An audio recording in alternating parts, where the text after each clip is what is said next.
अशी माहिती काही नाही आहे, पण 8च्या दरम्यानचा कॉल आहे. त्या दरम्यान पब्लिकनी आम्हाला सांगितलं की असा असा मनुष्य बाल्कनीवरून त्या पॅरापीटवर चढलेला आहे, पण तो स्टेबल नव्हता. तो आहे ना सारखा ह्या बाजून त्या बाजूला पळत होता. जागा अरुंद होती, खाली पूर्ण ग्रिल लावली होती. त्यामुळं आम्हाला ऑपरेशनला भरपूर अडचण निर्माण झाली. आम्ही स्पेशल अप्लायन्सेस मागवलं होतं त्यासाठी, जी आमची डिटेल आहे ती पण लावायला जागा नव्हती. त्याला सिक्युअर करणं, त्याच्याजवळ जाणं फार गरजेचं होतं, कारण माझा अग्निशामक तिथे जाऊन त्याला पकडणं फार घातक होतं. कारण त्याने जर धक्का दिला असता तो अग्निशामक खाली पडू शकत होता, कारण जागा पॅरापीट 1 मीटरचा पॅरापीट कंप्लीट 1 मीटर पण नव्हता, तो कमीच होता. म्हणून त्याला ते बाकीची बाजूची गॅलरी ओपन करून त्याच्याशी आमचा एक ऑफिसर वार्ता करत त्याला बोलून त्याला कन्व्हिन्स केलं. तो कुठली भाषा काय बोलतोय काय कळत नाही आहे, तो मेंटली डिस्टर्ब वाटतोय.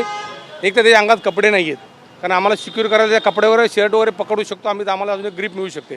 कारण उघड्या अंगावर त्याला ग्रीप मिळणं फार मुश्किल असते. त्या पद्धतीने त्याला कन्व्हिन्स करून बराच वेळ त्याला सांगून, कारण त्याला आम्ही ज्या बाजूने आम्ही जायचा प्रयत्न केला की तो दुसऱ्या बाजूला जायचा प्रयत्न करायचा, आणि अक्षरशः तो माकडासारख्या उड्या मारत होता. त्यांनी त्या दुसऱ्या बिल्डिंगच्या गॅलरीवरून डायरेक्ट उडी मारली. म्हणजे तो असा सराईत वाटतोय, पण मेंटली डिस्टर्ब असायला पाहिजे. आता डॉक्टर पोलीस घेऊन गेले, त्याला डॉक्टरच्या तपासायला घेऊन जातील.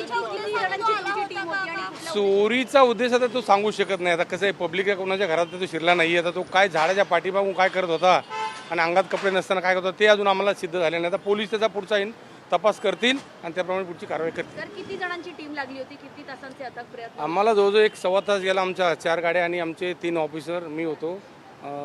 चारही बाजून त्याला सिक्युअर केलं होतं आम्ही. खाली जम्पिंग सीट लावलं होतं, नेट लावलं होतं, जेणेकरून तोही पडणार नाही, आणि पडला तर तोही सुखरूप बाहेर काढता येईल आपल्याला. आणि उडी मारण्याची वगैरे काही धमकी वगैरे? अगदी उडी मारे धमकी देत होता. तो अंगावर येण्याची प्रयत्न करत होता. त्यामुळे मला अग्निशामकाला डायरेक्ट त्याच्याजवळ पाठवता आलं नाही आहे. आम्हाला दोन्ही बाजूंनी सिक्युअर करून त्याला थोडंसं त्याचं ध्यान भटकून त्याला ते सिक्युअर करून वरती घेतात आम्हाला यश मिळालेलं आहे, आणि तो सुखरूप बाहेर निघाला. सगळ्यात महत्त्वाची ही गोष्ट आहे. आमचेच एक ऑफिसर होते, ते त्याला थोडे कन्व्हिन्स करत होते. आमचे स्टेशन ऑफिसर आहेत निकम म्हणून. त्याच्या वेगवेगळ्या भाषेत त्याला बोलत होतो की तुम्ही कोणत्या भाषेत आहे, कुठला आहेस, काय आहे, तुला खायला घे, तुला काय प्यायला पाहिजे का. तो एवढा हुशार होता, त्याला पाणी दिल्यानंतर तो पाण्याचा वास घेत होता. वास घेतला आणि तो पाणी पण वापस देऊन टाकला.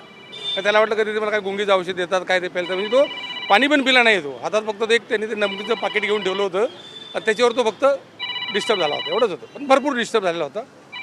ओके, आता काय नाही. आता पुढे जनरल प्रोसिजर त्याला पोलिसला घेऊन जाते, त्याची मेंटल हेल्थ चेक करते, त्याला पोलिसला घेऊन जाऊन त्याचं हॉस्पिटल त्याला पाठवते, त्याचा कोण नातेवाईक वगैरे भेटते का, आणि त्याला ताब्यात दिले जाते नातेवाईक. VN सांगळे, सहाय्यक विभागीय अग्निशमन अधिकारी, मुंबई अग्निशमन दल, बायकाळा.